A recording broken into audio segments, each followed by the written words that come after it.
오늘은 성령 강림절입니다. 구약부터 신약에 이르기까지 하나님이 사람들에게 나타나시고 예배를 받으시기 위하여 하신 그 모든 일들, 첫째는 구원입니다. 성경을 보면은 창세기가 시작이 되면서부터 애굽으로 들어가고 애굽에서 나오는 역사로 이어지게 되죠.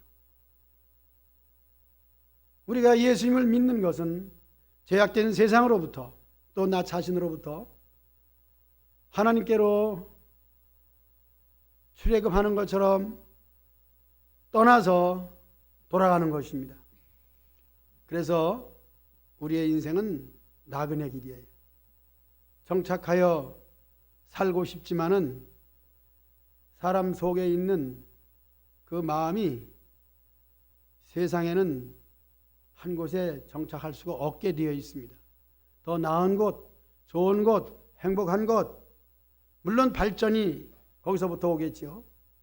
그러나 그 근본적인 것은 바로 천국을 향하여 가는 나그네 세상임을 우리 몸 자체가 알 수가 있는 것입니다. 나는 몰라도 우리 몸은 알아요. 오늘 성령 강림주일 맞이해서 하나님이 하신 일 중에서 우리들을 감동하시고 하나님과 같이 살 수 있도록 성령님을 보내주셨다. 이 사건이 사도행전 2장에 오늘 본문으로 기록이 되어 있습니다. 그러면 성경으로 돌아가서 볼 때 오순절 날이 이미 이름에 이렇게 시작이 됩니다.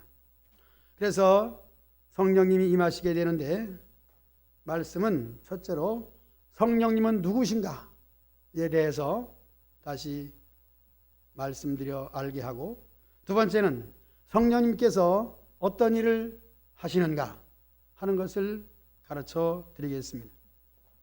마지막으로 우리는 이 성령님을 항상 모시고 성령님의 감동과 감화를 받을 수 있도록 충만을 위하여 사모하고 기도하자 하는 말씀으로 설교를 마치겠습니다.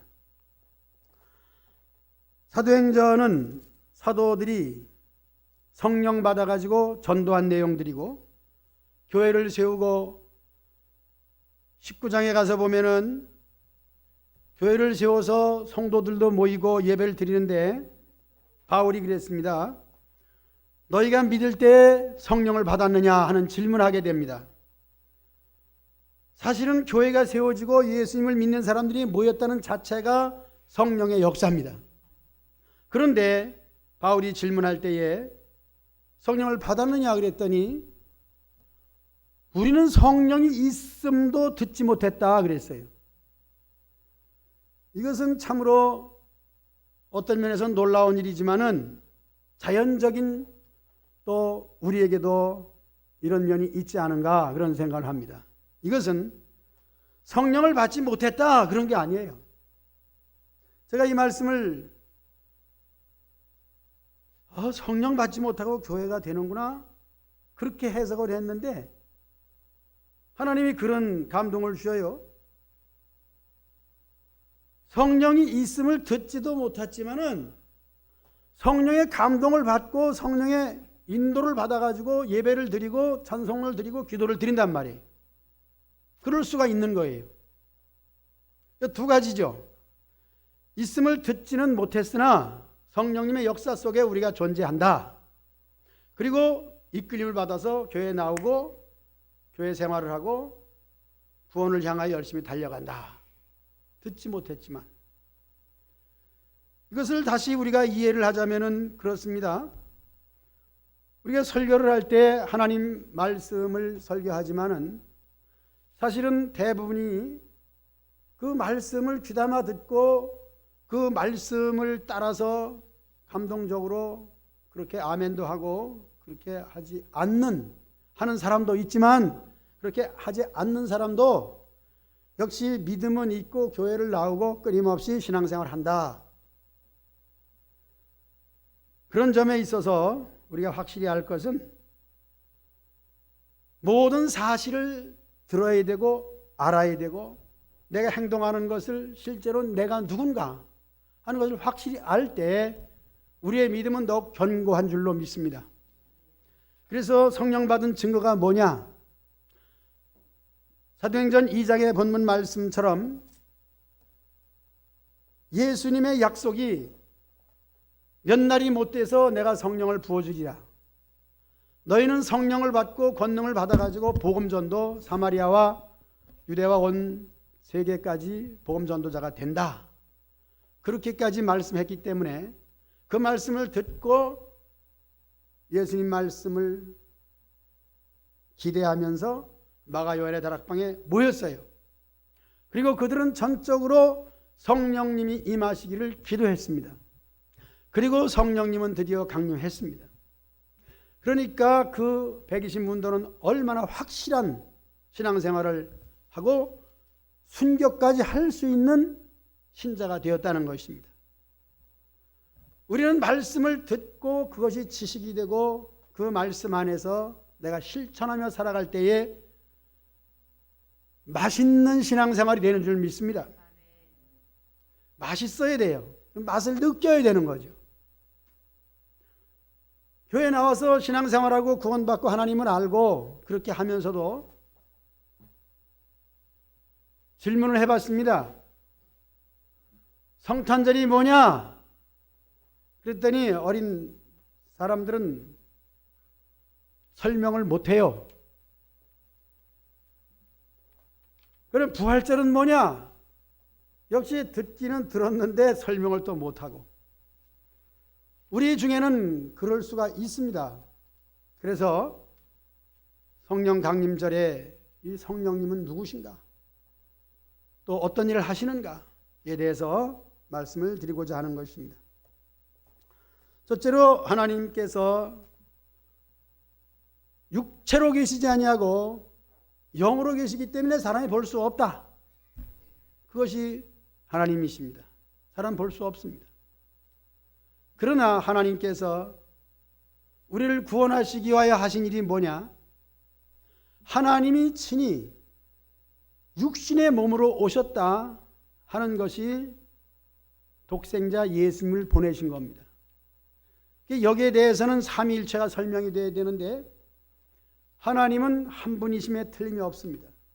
그러나 우리를 구원하시기 위해서 하나밖에 없는 독생자를 세상에 보내셨다는 이 사실은 하나님이 사람이 되신 것이고, 또 하나님께서는 창세 때부터 영으로 수면에 운행하시길 뿐만 아니라 사람들의 마음을 감동하시기도 하고 모세에게 나타나셔서 감동하여 이스라엘 백성들을 이끌어내셨던 그 역사 속에 성령님이 계시고, 즉 구약에도 계시고 신약에도 계시지만은 실제적으로 각 사람 한 사람에게 여호와의 신이 임한 이 역사는 사도행전 2장 역사 이후부터입니다. 그 이제는 특별한 사람에게만 성령이 임하시고 성령의 감동으로 예언을 하고 하나님 말씀을 함으로써 아무나 성령의 감동, 성령의 말씀, 하나님 말씀을 받지 못해요. 그렇기 때문에 아직도 이제 많이 개혁이 됐습니다만 가톨릭에서는 종교개혁이 그래서 이루어진 것인데 성경을 보지 못하게 했습니다. 이 성경은 거룩한 하나님 말씀이기 때문에 일반 성도들은 읽어서는 안 돼요. 죄인들이기 때문에 감히 성경을 어떻게 읽어? 그러니까 신부님이 하는 강론만 듣게 되는데 그것도 원어로 하기 때문에 라틴어로 하기 때문에 무슨 소리인지 모르지만은 듣는 사람은 아 하나님 말씀이니까 그냥 두렵고 떨림으로 들어요. 다 좋죠. 그러나 지금은 개혁이 돼서 가톨릭에서도 성경 다 가지고 다니고 오히려 기도문도 만들고 잘하죠. 이 말씀은 구약에서는 개인적으로 성령이 임하지 않았습니다. 대표자, 지도자, 선지자 그런 사람에게만 임했습니다. 그러나 감사하게도 예수님이 승천하신 이후에 각 사람에게 성령이 임했다. 오늘 본문이 그겁니다. 각 사람 머리 위에 성령이 불같이 임했고 불의 혀같이 갈라지는 현상이 나타났습니다. 그러므로 믿음의 생활하는 여러분들은 하나님이 그렇게 감동하셔서 하나님을 잘 믿게 하고 예수님을 잘 믿어 구원에 이를 수 있도록 이끌어 주시는 하나님의 영, 이 성령의 역사, 성령이 무슨 일을 하시는가 하는 것을 지식적으로 아시기를 바랍니다. 그게 하나님을 아는 거예요. 하나님은 누구신가 했을 때 하나님 없이 어떻게 우리가 살아? 비를 내리시고 하나님께서 다 이렇게 복을 줘야 사는 거지. 맞습니다. 그러나 그거 가지고서는 너무 추상적일 수 있고 개인적으로 자신의 하나님이 될 수 없는 거예요. 세상 모든 사람들도, 어떤 종교를 가진 사람들도 하나님을 부정하지 않아요. 하나님이 복을 줘야 산다. 그건 너무나도 당연한 것이면서도 지식이 없기 때문에 하나님은 육체로 계시지 아니하신 영이시기 때문에 사람들은 그것을 찾아서 가는 곳이 어디냐? 매년 정월초하루가 되면 정동진을 갈 수밖에 없습니다. 그래도 해 뜬 곳에 가야 있지 않겠는가? 이상한 바위, 오묘하게 생긴 나무, 고목나무, 그런 데는 좀 신적 존재가 있지 않은가? 심지어는 우리나라는 그렇지 않지만 가끔 뉴스에 보면은 샘쌍동이라고 할 수 있는 이 기형아가 나왔을 때는 그걸 신적 존재다 그렇게 여기면서 머리가 두 개일 경우 거기에 신앙을 가지고 대하는 그런 일도 미개하게 나타나죠. 하나님이 누구신지는 알지만 지식이 없기 때문에, 그러므로 하나님을 제대로 알기 위하여는 예수님을 알지 못하면 하나님을 모르는 거예요. 예수님을 안다고 할지라도 성탄에 기쁘다 구주 오셨네 노래를 부를지라도 내 마음에 감동 없이 성탄절을 지나고 노래를 부른다면 그것 또한 내 것이 아니에요. 나의 하나님, 나의 구주 예수님으로 말할 수 있는 것은 하나님의 신의 감동을 받아야 돼요. 신적 감동을 받고 그 감동으로 우리 자신이 움직여야 되는 것입니다. 이미 그렇게 하고 계신 분도 있습니다.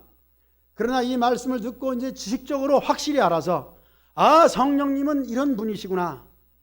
성령님은 한마디로 하나님이셔요.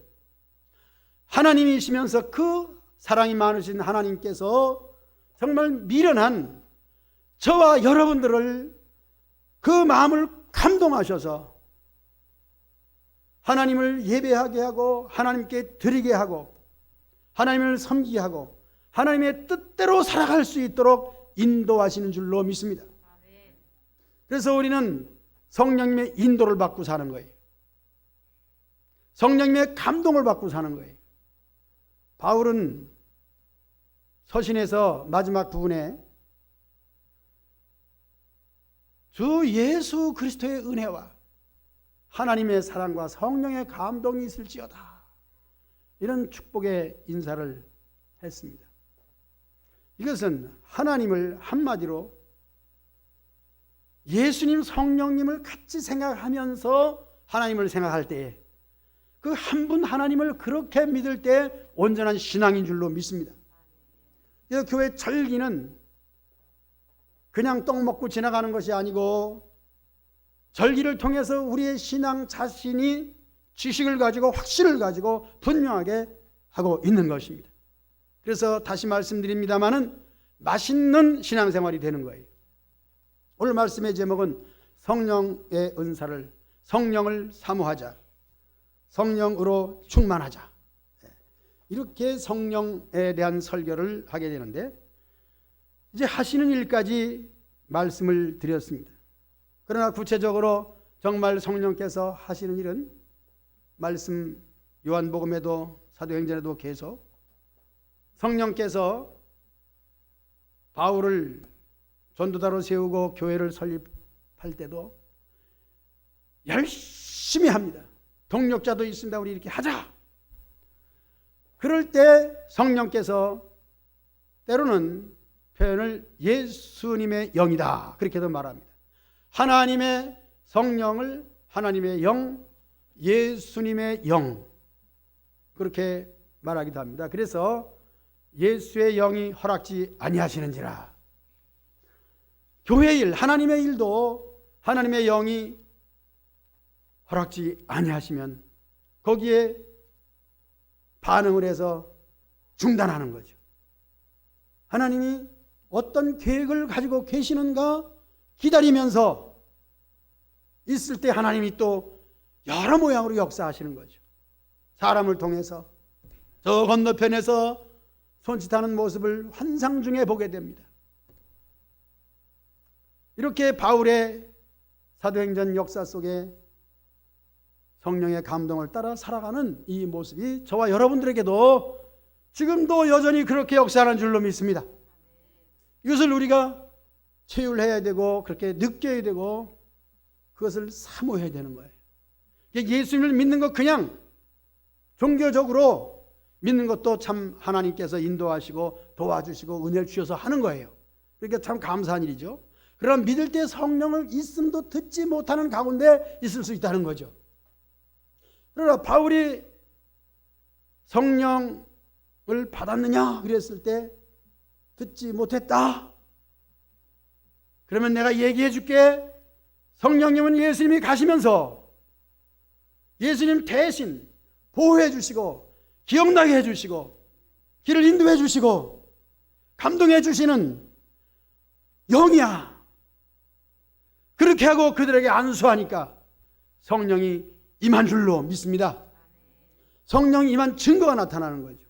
이젠 여러분들 성령이 임하여 성령으로 감동받는 증거 있는 신앙생활 하시기 바랍니다. 알아야 돼요. 신앙에는 지식이 필요합니다. 이 지식을 가지고 성령의 있음을 듣지 못했다고 그런 말은 하지 못할 것입니다. 성령이 계시다. 성령은 이적을 나타내신다. 성령은 신비한 일을 하신다. 그래서 성령에는 열매도 있지만 은사를 좀 알아야 됩니다. 성령에서 하시는 일을 알기 위해서는 그렇습니다. 성령의 은사는 고린도전서 12장에 자세히 나와 있습니다. 성령께서 임하고 성령 받은 사람이 구체적으로 9가지 은사를 얘기하고 있습니다. 그 외에도 로마서, 에베소서에 성령께서 하시는 일을 다양하게 말씀하고 있는데 처음에는 지식의 말씀, 그것은 하나님의 성경책을 읽으면 정말 지식적으로 깨달을 수 있는 것 은사인 줄 믿습니다. 그러니까 찬송가에도 성령이여 우리 성경 읽을 때 그 속에서 빛을 보게 하소서 하는 가사가 있잖아요. 성령의 감동을 따라 기록된 성경책. 그래서 이것을 지식의 말씀, 지혜의 말씀. 성경인 것도 마찬가지예요. 성경은 하나님 말씀이야. 그런데 사실은 읽어도 검은 거는 글씨요, 하얀 거는 종이라. 그럴 경우가 있습니다. 글씨를 몰라서가 아니라 글씨는 알아도 그 속에 있는 말씀이 뭔지를 몰라요. 간단하게 내시가 그렇게 읽었으나 몰랐어요. 참 무슨 뜻인지 알고 싶은데 몰라요. 마침 빌립을 만나가지고 이것이 무슨 말이냐 그랬더니 그것이 바로 하나님께서 성령을 보내주시고 구원하시는 하나님의 구원의 역사 이야기, 이사에서 있는 그 얘기를 석연하게 설명하니까는 당장 세례를 받았다는 것입니다. 우리가 세례 받는 것도 이렇게 돼야 돼요. 성경책을 읽을 때 성령의 지혜로 지식의 말씀 되시기 바랍니다. 지혜의 말씀이 되시기 바랍니다. 그것이 힘이 되는 거예요. 하나님은 성경을 통해서 말씀하셔요. 그러므로 이 두 가지 은사는 여러분들에게 꼭 있어야 돼요. 이것은 특별히 설교하는 저에게는 이 은사가 없이는 안 돼요. 성경 읽을 때 감동하시고 그것이 지식이 되고 그 지혜의 말씀이 되어서 내 자신이 감동적으로 설교를 해야지, 그렇지 않으면 설교가 안 되는 거예요. 여러분 신앙생활도 마찬가지입니다. 그 중에 하나가 성경 읽을 때 하나님 말씀이구나. 성경 읽으면서 눈물을 흘리시기를 축복합니다. 감동을 받아가지고 그 감동 가운데서 하나님이 이렇게 역사하시는구나 하는 것을 여러분 느끼며 살아가시기 바랍니다. 삶은 느낌이 있어야 돼요. 음식은 맛이 있는 것을 알아야 됩니다. 음식 맛을 모르는 사람 얼마나 힘들겠습니까? 배가 고파서 먹기는 먹지만 짠맛인지 단맛인지 맛을 모르고 먹다면 사는 재미가 그만큼 덜하겠죠. 우리 예수님을 믿는 재미는 성령님의 감동으로 말미암아 하나님 말씀이 지혜롭고 하나님 말씀이 그것이 곧 길이요 진리요 생명이구나 하는 고백이 나와주시기를 축복합니다. 은사의 두 가지를 얘기했습니다. 그러나 9가지 은사 모두가 다 우리 믿는 사람에게는 그에 더 많은 은사들이 있어서 성령의 감동을 갖고 그 재능을 따라서 때로는 평소 심지어는 예수님을 믿기 이전에도 가지고 있던 재능을 하나님께서 그 마음을 감동하셔서 그것을 사용하실 때 그것이 여러분들에게 성령의 은사가 되는 줄 믿습니다. 은사는 선물이라는 그런 말도 되고 재능, 체주, 영어로는 탤런트죠. 탤런트. 재주꾼. 하나님의 성령으로 은사가 충만하시기를 축복합니다. 그래서 한 가지만 있으면 되는 거예요. 말씀하기는 바울은 그랬습니다. 이 여러 가지 은사를 다 받는 게 아니야. 그 중에 하나야. 때로는 둘, 셋. 그것도 많아. 사실 많아요. 그런데 보면은 한 가지 은사만 있으면은 다른 은사 부러워할 것도 없어요. 그것만 가지고 하면 그 외의 모든 것들을 다 알 수가 있고 부러울 필요도 없는 것이고, 왜냐하면 하나님의 일을 하기 때문에, 하나님의 감동을 받기 때문에 이렇게 성령의 은사로 부족함이 없는, 부러울 것이 없는 만족한 신앙생활을 하시기를 축복합니다. 마지막으로 성령 충만을 사모해야 하고 충만받기를 간절히 기도해야 된다 하는 말씀을 드리겠습니다.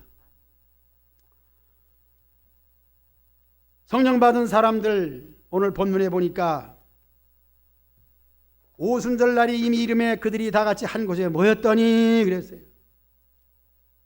중요한 겁니다. 성령의 역사로 성령 받은 사람들이 하는 일이 뭐냐? 무슨 일을 하든지 하다 보니까 그것이 교회가 된 거예요. 이 교회가 그렇습니다. 교회 역사. 어떤 교회가 하나 이 땅에 세워지기까지의 동기를 보면은 역시 전도를 받기도 하고 사람을 통해서 만나기도 하고 이렇게 돼서 모인 곳이 시작이 교회입니다. 교회 창립일이 그렇지 않습니까? 교회 시작이라고 하는 것은. 그래서 노예법에 교회 설립 요건이 있어요. 최소한도가 15명입니다. 15명의 교인이 있어야 교회가 설립됩니다. 그렇지 아니하면은 간판을 붙이고 교회 개척을 해도 기도처라고 그냥 하는 거예요. 기도처. 이름이 그래요. 물론 법적으로 노예에서 정한 법은 기도처지만 교회죠. 왜냐하면 최소한도 2-3 사람이 내 이름으로 모인 곳에 내가 거기 함께 하리라. 여러분 구역예배 소중히 여기시기 바랍니다. 구역예배 잘 드리시기 바랍니다.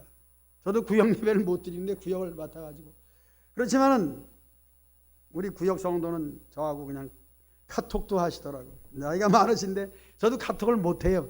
죄송합니다만.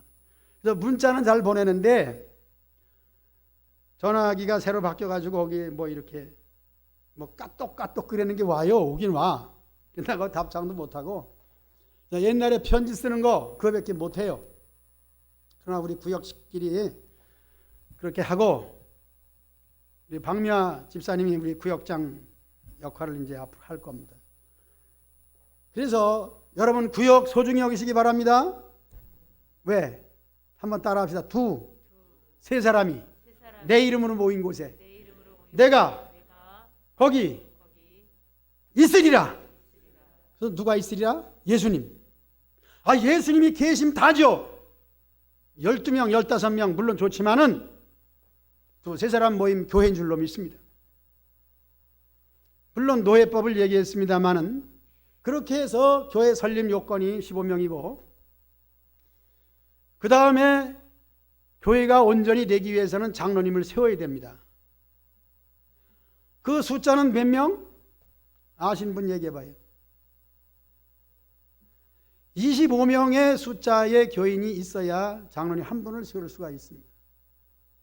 장로님 한 분 세우면은 담임 목사님은 위임을 받을 수가 있어요. 위임을 받는다는 것은 25명의 교인들이 우리 목사님을 담임 목사님으로 모십니다. 이렇게 확정 짓는 거죠. 초대교회가 세워질 때에 오순절 날이 이름에 그들이 다 같이 한 곳에 모였더니 모이신 여러분 오순절 마가 요한 다락방에 모였던 그 역사처럼 여러분들이 지금 이 자리에서 그 일을 감당하는 줄로 믿고 감사하시기 바랍니다. 언제부턴가 저는 그런 얘기를 하기를 시작했습니다. 우리는 지금 교회를 만들어가고 있다는 얘기죠. 들은 얘기도 아니고 하다 보니까 그렇게 됐어요. 제 혼자의 용어입니다. 다른 분들이 그런 얘기하는 소리를 나는 듣지 못했고 내가 하는 것이 잘못된 일이라 할지라도 저는 그렇게 생각을 합니다. 우리가 교회를 만든다고 하는 그 역사적 사명이죠. 그리고 바울이 고백한 것처럼 누구든지 바울을 포함한 저와 여러분들 모두가 이 세상에서는 완성이 없어요.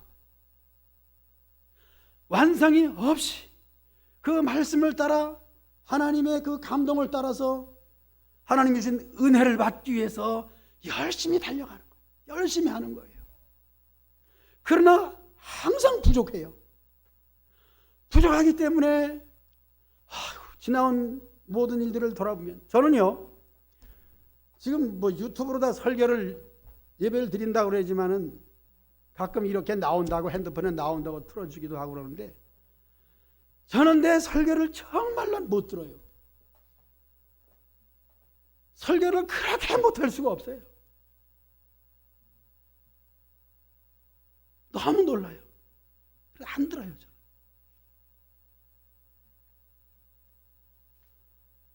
이렇게 내가 설교를 해서 어떻게 하냐.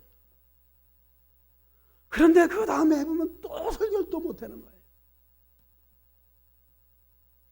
그래서 성경을 읽고 또 그냥 중얼거리고 혼자 기도하고 이렇게 하면서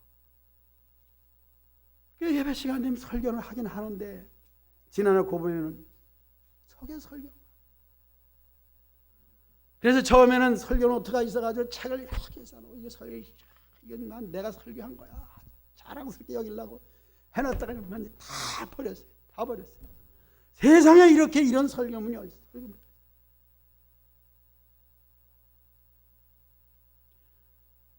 따라합시다. 앞에 것을 잡으려고 달려가는 것밖에 없다. 우리는 지금 교회를 세워가고 있는 거예요. 생각해 보세요. 교회는 성도가 있어야 교회인데 정말 이 교회를 지키고 완벽히 내가 이 교회를 섬기다 하는 것은 끝에 가봐야 알아요. 여러분들은 지금 온전합니다. 끝까지 온전하시기를 주의 이름으로 축복합니다. 평생에 할 말이 있어야죠. 내 자녀손들에게도 그렇고 우리 자신 인생 속에서 물리적으로 보면은 내가 그래도 교회를 지을 때 이만큼 협력하고 교회를 지었다 할 만한 역사도 여러분들에게 있어야 복인 줄로 믿습니다. 교회 직분을 맡아서 내가 이 직분을 위해서 이만큼 수고했다는 과거 이야기를 할 수 있는 여러분들 되시기를 축복합니다. 내가 이렇게 어렵고 힘들고 시험이 올 때도 끝까지 내가 교회를 지켜 교회를 세웠다고 과거 얘기를 할 수 있는 여러분들 되시기를 주의 이름으로 축복합니다. 이 모든 것들이 성령의 은사를 사모하는 것이고, 사모하기 위해서는 뭐를 해야 됩니까? 기도해야 되는 거예요. 오늘 마가 요한의 다락방에 모였던 성도들이 성령의 불이 임하니까 그들이 각자 자기의 소리로 기도를 하는데, 그 소리를 한마디로 얘기해서 방언이라고 얘기하는데, 저는 여러 가지로 생각을 해봤어요. 지금 사실상 이 방언을 부정하는 사람도 대단히 많습니다. 그러나 확실한 것은 성령의 은사 중에서는 이 방언이 있고 방언의 통역의 은사까지 9가지가 되어 있는데, 성경에 있는 것을 부정할 필요는 없는 것이 아니겠습니까? 언어를 생각해 봤어요. 우리 언어가 어린아이들이 말을 배우고 성장해서 성숙해서 또 말이 달라지고 그것을 또 많이 지식을 가지고 이렇게 쓰지 않습니까? 그게 말을 잘 하는 거 복이에요. 그런데 이 의사소통이라고 하는 것이 얼마나 불완전한지 몰라요. 재미난 얘기 할까요? 이 톱을 무디었을 때 갈아서 날을 세우는 것이 줄이야, 줄. 최진호 집사님 그런 공사하니까 줄이 뭔지 알지? 최 집사님, 줄이 있어? 없구나. 그래서 줄이는 게 뭔지 알지? 알 거예요. 유충현 씨가 톱이 안 들어가지고 줄로 쓰는 것을 그 핸드폰에서 보는 걸 뭐라 그래? 유튜브? 이렇게 이제 쓰면 되잖아. 그 얘기를 한참 했어요. 나도 줄이 있는데 줄을 못 찾겠어. 그러니까 줄 샀어요. 그래. 한 3,000원 가지 그랬더니 2,000원이에요. 그래. 톱을 쓰는 줄이 2,000원이야. 그러면 샀으면 가져왔어? 그랬더니 안 가져왔어요. 안 가져왔으면 소용이 없잖아. 그래서 이웃집 계신 이장님한테 전화했어. 톱 쓰는 줄이 있죠? 그랬더니 있죠. 그래서 그 줄을 가지러 가려고 그랬더니 그거 있어요. 그래. 아니 아까 없다 그랬잖아. 그랬더니 아니에요. 고추 붙들어 매는 줄 얘기했어요. 각자는 생각이 달라. 나는 톱을 쓰는 줄을 얘기했는데 기껏 얘기하다가 고추 붙들어 매는 줄은 얘기도 안 했어. 안 가져왔어요. 그래서 빌려올라 그랬더니 줄 있는데요? 그래. 아니 없다 그랬잖아. 고추 붙들어 매는 줄이요. 2번 얘기했습니다. 지금 이해가 안 될 것 같아서. 이 언어가 그래요. 언어 얘기하고 있습니다. 언어가 얼마나 불완전한지 몰라요. 그런데 하나님께 기도하면서도 저는 그런 생각을 해봐요. 나는 이런 뜻을 가지고 기도하는데 그 표현이 안 되는 거야 이게. 그리고 어떤 성도를 위해서 기도할 때도 그 문제는 분명히 있어요. 뭐 병이면 병, 사고면 사고, 사업이면 사업. 그러나 정말 그 사람을 위해서 기도할 것이 무엇이냐? 의사소통이 사람의 대화에서 어렵지만은 또 기도하는 일은 더욱 그렇더라고요. 그러나 하나님이 감동하셔서 열심히 기도하게 되면은 하나님과의 이 기도의 내용이 내가 가지고 있는 기도 제목과 그 기도 제목을 입으로 표현하는 것은 너무 한계가 있어요. 감동은 오는데 막 기도가 나오는데 이게 표현이 안 되니까 그때 방언이 나오더라고요. 그러니까 방언 부정하면 안 돼요. 우리가 못하는 것은 그것을 나무랄 필요는 없습니다. 자기 신앙대로 기도하는 것이지. 자기 언어 표현대로 하나님께 얘기하면 되는 것이지. 여러분 식사 기도할 때 방언 기도합니까? 하나님 음식 주셔서 감사합니다. 건강해 주시고 일용할 양식 주셔서 감사합니다. 예수님의 이름으로 기도합니다. 이렇게 기도하면 몇 점짜리 기도? 방언 안 들어가도 100점짜리 기도인 줄로 믿습니다. 방언을 얘기하는 것은 다른 것이 아니라 우리에게는 언어가 너무너무 이게 몇 가지 되질 않아요. 우리가 살아가면서 대화하는 내용을 보면은 그 단어 몇 가지 못 써요. 국어사전을 모르는 거 있으면 저 국어사전이 이렇게 두꺼운 게 한 3권, 4권 됩니다. 책이 많아요, 저는. 여기도 있지만 우리 방에 이렇게. 찾아보면 모르는 말이 얼마나 많은지 몰라요. 그거 다 알으려고. 한문도 새로 나온 것 그냥 그 어려운 한문도 쓰고 나면 잊어버리고 어려서는 그냥 뭐 딱 보면 그냥 다 알고 그랬는데 지금은 이게 안 돼. 보고 또 보고 보고 또 보고. 대화라는 것은 더욱 그렇습니다. 우리 언어는 너무 부족합니다. 여러분들 핸드폰 다 있죠? 그런데 가만히 보면은 저도 그렇고 전화 거는 거 몇 사람하고만 하는 거예요. 뭐 10명, 20명. 저는 목사님들 노예 일도 하고 그러니까는 뭐 이렇게 좀 많죠. 사업을 하니까 그래도. 여러분들 개인적으로 보면은 전화 다 있지만은 아무래도 신영순 집사님 핸드폰 있지요? 몇 사람하고 통화해요? 6사람? 딸하고 아들하고 뭐 손가락 안에 있을 거예요. 무시해서 하는 얘기 아닙니다. 우리가 소통이라는 것이 몇 사람이에요. 특히 하나님과의 관계 속에서의 얘기는 더욱 그렇습니다. 너무 길게 한 것 같습니다. 여러분 성령의 은사를 사모하시기 바랍니다. 간절히 기도하세요. 내가 왜 이렇게 부족한가? 내가 열심히 하는 것 같지만은 지나온 날을 돌아보면 너무 부끄러운 게 많아요. 앞으로 살아가는 인생의 과정 속에서 그래도 조금이라도 주께로도 가까이 나가서 하나님이 원하시는 일을 좀 해드릴 수 있도록 여러분 사모하시고 기도하시기 바랍니다. 이것이 성령께서 하는 일이에요. 성령의 감동으로 그것을 감동받아 가지고 이제 교회를 좀 더 만들어 가야지. 제가 동사 목사님한테 그런 얘기했습니다.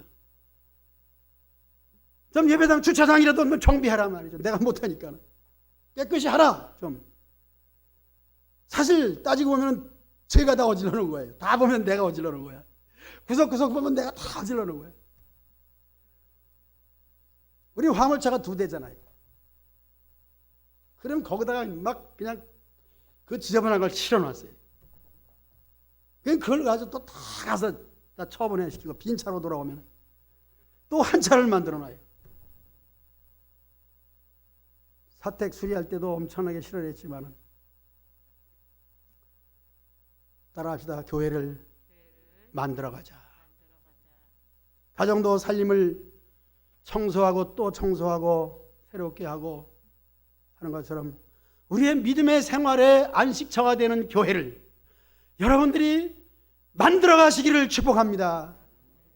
그렇게 하기 위해서는 사모해야 되는 거예요. 하나님 내게 은혜를 주시고 그 은혜가 무엇인지 알게 해주시고 내가 생활에 적용시키게 해주시고 집어넣게 하시고 짜게 하시고 맛을 보아서 마실 수 있도록 맛있게 먹는 음식처럼 신앙생활을 맛있게 하시기를 주님의 이름으로 축복합니다. 아멘. 찬송하겠습니다.